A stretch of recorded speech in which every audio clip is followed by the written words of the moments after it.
প্রথম যখন আমি বলছি আমার মা রিনা খান, ও মনে হয় ১ মাস কথা বলে নাই আমার সাথে। ওই দরজাল শাশুড়ি অভিনয় করে উনি রিনা খান। অবশ্যই সিনেমার মতন না, তাহলে তো টিকা যেত না এতদিনে, অনেক আগেই বিচ্ছেদ হয়ে যেত আমাদের মধ্যে। অভিনয় জীবন তো অভিনয় জীবনই, বাস্তব তো বাস্তবই। তবে বাস্তব নিয়েই অভিনয় হয়, গল্প হয়। আমার বাস্তব জীবন আলাদা, চরিত্র আলাদা ছবির।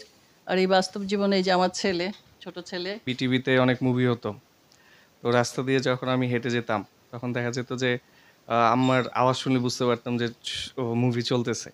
তো আমি মাঝে মাঝে ওইখান থেকে এড়াইয়া চলে যেতাম, কারণ দেখা গেল কি এখানে যেতাম, যাওয়ার পর অনেকে হইচই অনেক কিছু বলে।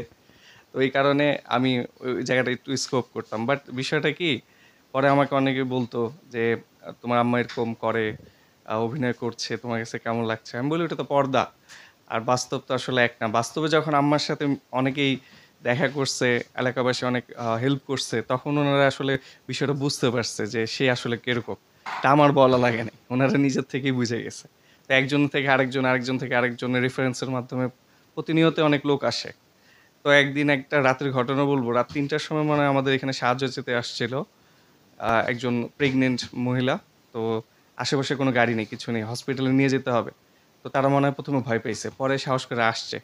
আসার পরে ওনাকে হসপিটালে নিয়ে যাওয়া হয়, আমরা সবাই মিলে হসপিটালে নিয়ে যাই।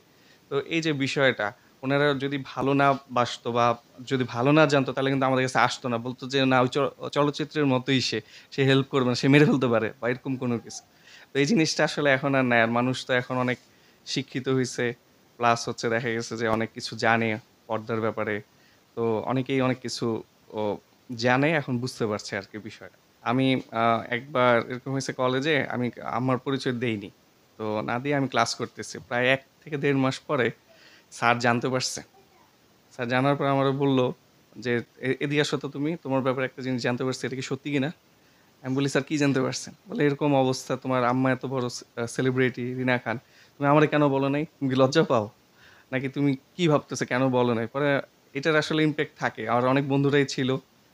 তো দেখা যেত যে বন্ধুর আত্মীয়-স্বজনরা সবাই দেখা করতে আসতে চাইতো, আসতো। আর খেলাধুলার মাঝখানেও এরকম হয় নাই যে না কোনো ঝগড়াঝাটি, কোনো কিছু এরকম হয়নি। কিন্তু সম্পর্কটা ভালোই ছিল মোটামুটি। যে আমার বৌমা আমাদের লাভ লাভ ম্যারেজ। ম্যারেজ বলা যায়। ১ম যখন আমি বলছি আমার মা রিনা খান, ও মনে হয় ১ মাস কথা বলে নাই আমার সাথে।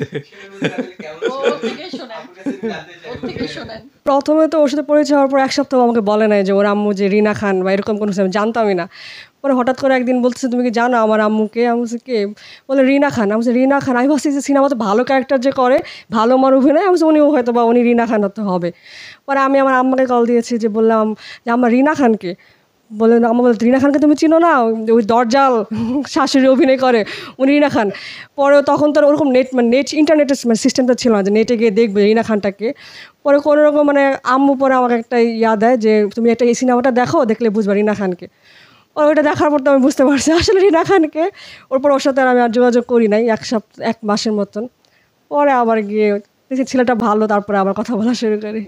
কাশ্মীর হিসেবে আসলে রিনা খান কেমন? তাকে পর্দায় দেখেছেন একরকম, বাস্তবটা কেমন আসলে, যেটা আরেকভাবে বললো আসলে? না, বাস্তবে তো উনি অবশ্যই সিনেমার মতন না, তাহলে তো টিকা যেত না এতদিনে, অনেক আগেই বিচ্ছেদ হয়ে যেত আমাদের মধ্যে। বাস্তবে উনি খুবই ভালো মানুষ। আর উনি অনেক আমাদের অনেক হেল্প করে আসলে, আমাদের সংসার জীবনে বলেন বা এই ছোটো বাচ্চাকে নিয়ে বলেন। পুরো সিনেমার মতন একদমই না উনি। যখন যেটা লাগে, যখন খাবার যেটা দরকার পড়ে, রান্না বান্না থেকে শুরু করে, আজকে হয়তো আমার ভালো লাগছে না, রান্না বান্না করবো না, উনি করে পাঠিয়ে দেবে আমাদের, এরকম সব দিক দিয়ে অনেক সাহায্য করেন। যখন সম্পর্কটা হলো, যখন বিয়ের কথা উঠলো, তখন ওর আব্বা তো রাজি ছিল না যে রিনা খান তার ছেলের সাথে বিয়ে হবে, আমার মেয়ে বুঝি সুখে থাকবে না, এরকম অত্যাচার করবে। তারপর চাচারা যখন প্রস্তাব নিয়ে আসলো, আমি গেলাম ওর শ্বশুরবাড়িতে।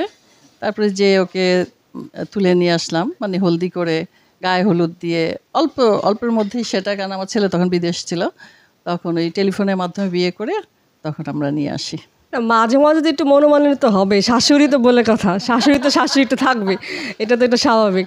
এরকম তো মাঝে মাঝে হয়, কিন্তু তারপরে ওইটা ধরেন বেশিক্ষণ স্থায়ী থাকে না। একটু পরেই বা উনি আমাদের বাইরে নিয়ে যাবে খাওয়ানোর জন্য, বা কিছু একটা আমাকে কিনে দিবে, আর কোনো সময় আমি কোনো চাওয়ার পর কোনো না করে না।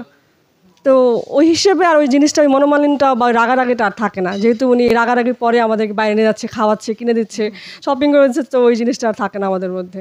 এই দেখা গেল কি ওই সংঘর্ষের পরে যখন আবার মিল হয় তখন সম্পর্কটা আরো মধুর হয়, আরো শক্ত হয়। আমি চাই যে ঝগড়া লাগুক, আবার মিটমাট হয়ে যায় খুব তাড়াতাড়ি, তাহলে জিনিসটা আরো সুন্দর থাকবে।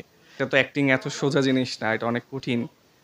তো আমাদের আসলে আমি বিশেষ করে পড়াশোনা করে কেরিয়ার ওরিয়েন্টেড চিন্তা ভাবনা করেই এই এইখানে আমার কোনো সময় আমি ইনভেস্ট করি নাই। কিন্তু বিষয়টা হচ্ছে কি এখন যে সময়টা যাচ্ছে এই সময়তে বিভিন্ন সময় আমার ব্লগ ট্লগ করে, তো এখানে একটু হেল্প টেল্প করা বা আনুষঙ্গিক যতটুকু করা সম্ভব আমি করতেছি আর কি। মানে আমি এখন চাচ্ছি ও আসুক, আমি একটা চ্যানেল খুলবো, রিনা খান চ্যানেল। তো এটাতেই ওকে আমি দেব হিরো হিসাবে, এবং সবাই থাকবে। আমার নাতি আছে, ও এখনো খুব ফেমাস, এখনই ফেমাস হয়ে গেছে, মানে রিলস করে। হ্যাঁ, ওর বেশি ভিউ হয় আমার চেয়ে বেশি, তার মানে ও এখন